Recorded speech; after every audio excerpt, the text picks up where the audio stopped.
he was talking about people who are not vaccinated. He said they don't believe in science. They're often misogynistic, often racist. No, they're not. That was not smart of him at all. Right. He said, but they take up space. And with that, we have to make a choice in terms of a leader as a country.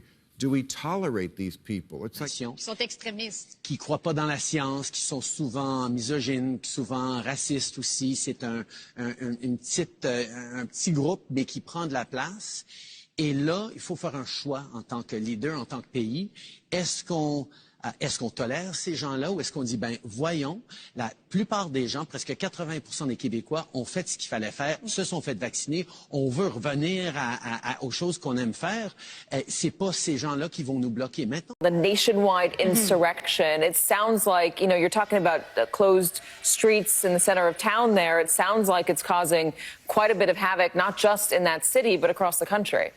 But here, you know, right beside me, they've set up a Plinko table, one of those games you would see on The Price is Right. They have open fire pits that are burning throughout the downtown. They have villages, essentially. They built structures on the street to keep people warm. They have a full set of, I saw some pizza ovens the other day. Even in one spot, organizers had 3 different saunas and a hot tub set up.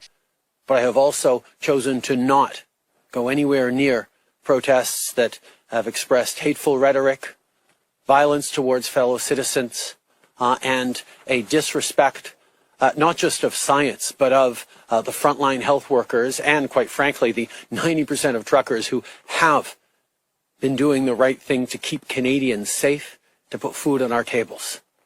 So, yes, the concerns expressed by a few people gathered in Ottawa right now are not new, not surprising, are heard, but are a continuation of what we've unfortunately seen in disinformation and misinformation online, conspiracy theorists about microchips, about, you know, God knows what else that go with the tinfoil hats. Sedition, insurrection, a threat to democracy. This city is under siege. They are now calling it an occupation. Alarming situation there in Ottawa. The police chief is calling it a nationwide insurrection driven by madness. This is kind of our insurrection by air horn moment.